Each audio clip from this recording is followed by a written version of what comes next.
Oke, nah kita akan mengetahui dulu jenis dari genre game online gitu. Kita mulai dari yang pertama, ada yang namanya MMORPG ya, Massively Multiplayer Online Role Playing Game. Jadi dia sama kayak RPG biasa ya, ada role-nya, kita masuk ke karakter tertentu. Tapi apa teman-teman? Kita mainnya secara online. Dan di sini massive. Jadi massive itu apa? Beramai-ramai ya, bisa ratusan orang, ribuan orang masuk ke dalam suatu game gitu. Contohnya Ragnarok kan, kalau kita main Ragnarok kan langsung tuh 100 orang tuh gitu ya dalam satu game gitu.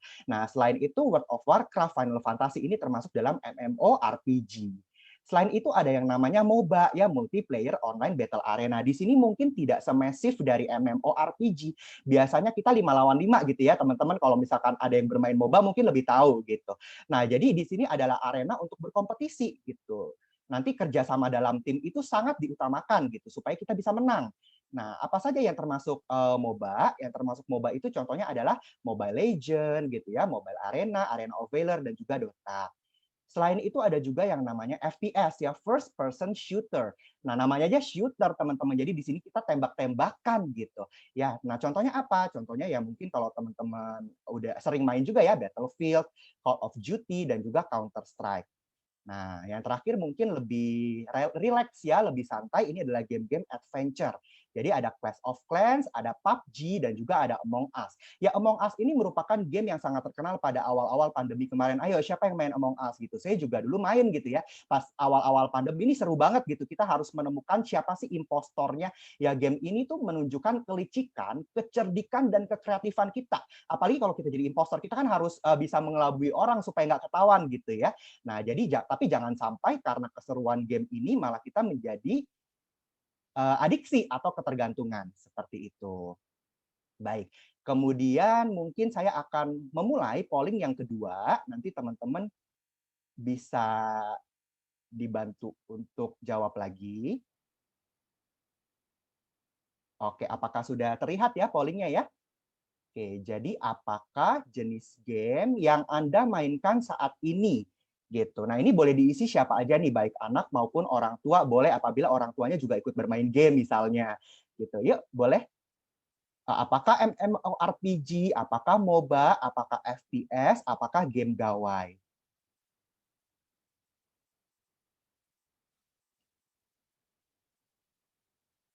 Seperti itu.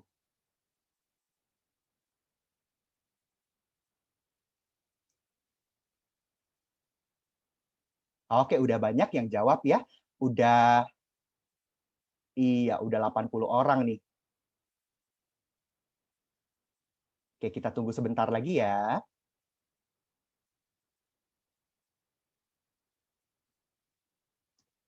Oke, ya saya end dulu pollingnya, kemudian saya share ya. Iya, jadi dari hasil survei ini didapatkan ternyata 53% itu dia bermainnya game gawai gitu. Di mana 37% yang kedua nih urutannya yaitu MOBA ya, yang ketiga MMORPG, dan yang terakhir itu baru FPS. Nah, jadi dari sini kita udah bisa dapatkan survei sederhana nih, bahwa mungkin ternyata kalau di pandemi COVID ini lebih banyak bermain yang game gawai ya, mungkin lebih santai juga gitu ya, bermain game yang ke arahnya adventure, seperti itu. Baik, ya kemudian kita lanjut lagi ke materi teman-teman. Nah, dan beberapa game itu tentu saja dia memiliki gimmick-gimmick tertentu. Misalkan kita juga bisa memilih role atau memilih karakter. Ya, kita bisa memilih misalkan kita mau menjadi fighter, mau menjadi defender, atau support seperti itu. Dan ini tentunya menjadi nilai tambah gitu ya bagi masing-masing game tersebut. Apalagi sekarang mungkin ada juga yang memiliki sistem gacha ya, jadi semi-semi gambling ya gitu. Nah, ini akan meningkatkan risiko seseorang itu mengalami adiksi atau ketergantungan dari game online. Karena bermain game itu menjadi sangat menarik. Karakternya aja ada sebegitu banyak, kita kan pasti penasaran gitu ya, masing-masing karakter punya skillnya apa gitu. Dan apalagi sekarang kita bisa membeli sesuatu gitu ya di dalam game tersebut gitu pakai uang beneran. Nah, ini yang menjadi bahaya nih. Apabila kita membeli gitu tidak terkontrol, nanti takutnya seperti berita yang tadi ya, bahkan bisa sampai maling gitu ya demi membeli barang pada game online tersebut. Oke, nah sekarang kita tebak-tebakan lagi teman-teman. Mungkin teman-teman bisa bantu jawab di kolom chat ya. Oke, jadi genre apa game ini. Nah, ini teman-teman ada nggak yang main Valorant nih? Ini kan lagi terkenal banget ya sekarang ya Valorant ini ya. Gitu. Wah, ini ada yang udah jawab nih. Ya baik, bagus banget ya. Pinter nih. Jawabannya adalah FPS. Ya, betul. Jadi jawabannya adalah FPS untuk Valorant. Oke, yuk yang kedua nih, tebak lagi ya. Oke, Genshin Impact ya. Genshin Impact ini termasuk apa? Gitu. Betul ya, ada yang menjawab gacha. Iya, betul sekali. Ya gacha atau dia juga bisa digolongkan ke dalam RPG ya, role playing game. Betul, MMORPG pinter gitu ya. Jadi selain gacha dia termasuk juga ke dalam MMORPG. Oke, jadi bagus ya pesertanya menyimak gitu ya. Jadi benar jawabannya. Valorant dan Genshin ini. Sekarang kita mulai masuk apa sih itu kecanduan gitu. Nah, kita nonton video dulu ya.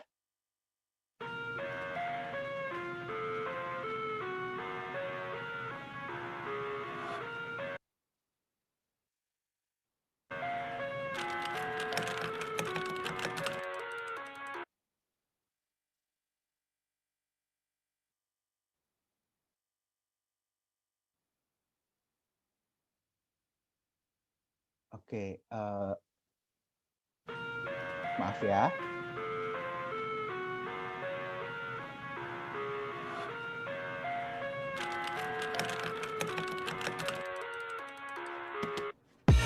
I live inside my own world of make-believe. Kids screaming in the cradles, profanities. I see the world through ice covered in ink and bleach. Cross out the ones who heard my cries and watched me weep. I love everything. Fire spreading all around my room. My world's so bright, it's hard. Oke, jadi di sini kita bisa lihat ya bahwa ketika jadi di video ini tuh ditunjukkan bahwa anaknya itu Luke ya namanya ya. Luke itu dia ketika dia diajak gitu berinteraksi sosial, mau nonton nggak gitu, mau pergi nggak, dia nggak mau gitu ya. Si Luke ini nggak mau. But that's alright. Hush.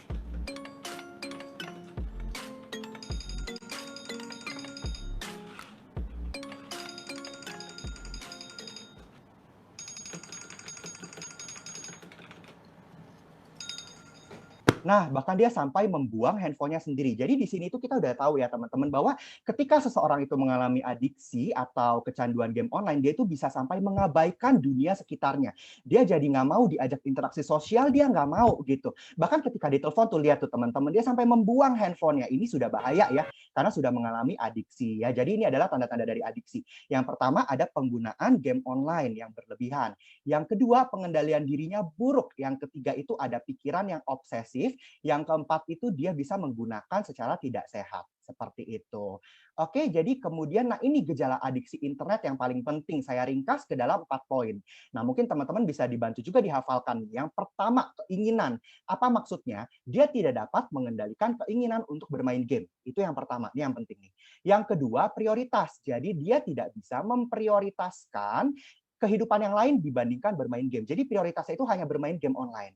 Yang ketiga, dia main game online sampai mengganggu fungsi sehari-hari. Jadi dia tidak mengerjakan PR, kemudian dia nilainya jelek, rapotnya kebakaran, jadi ada gangguan fungsi. Yang keempat, itu ada dampak negatif. Jadi dia bermain game online timbul dampak-dampak negatif, baik secara psikis gitu ya, fisik dan lain-lain. Jadi ini 4 gejala yang penting gitu ya. Nah, pernah nggak nih teman-teman mengalami perasaan seperti ini? Gitu. Perasaan senang gitu ya ketika memenangkan suatu game gitu. Yeay gitu, saya senang banget gitu ya kalau misalkan bisa menang dalam kompetisi. Nah, perasaan senang inilah yang justru akan menjadi dasar bagi siklus kecanduan dari game online.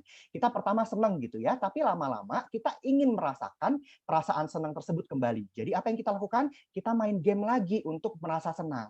Lama-lama jadi masuk yang nomor 4 nih, namanya toleransi.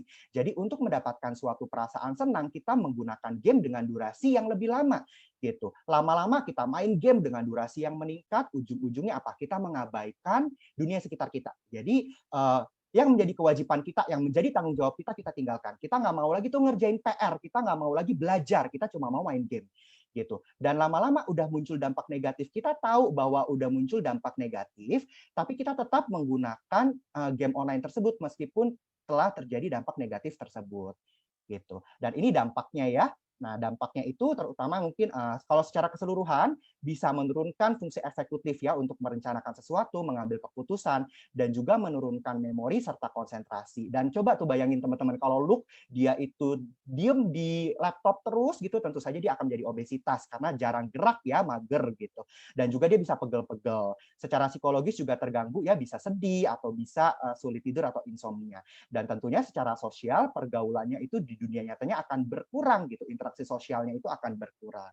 Seperti itu. Oke, nah ini dampak negatif pada anak ya. Kalau pada anak itu ketika paparan screen time meningkat pada 2 tahun pertama, itu ternyata bisa menimbulkan gangguan perkembangan gitu. Jadi misalnya nih anak-anak itu pada usia 3 tahun, pada usia 5 tahun itu harusnya dia memiliki suatu milestone. Jadi contohnya dia harus bisa berinteraksi gitu sama orang lain. Dia bisa berinteraksi secara sosial.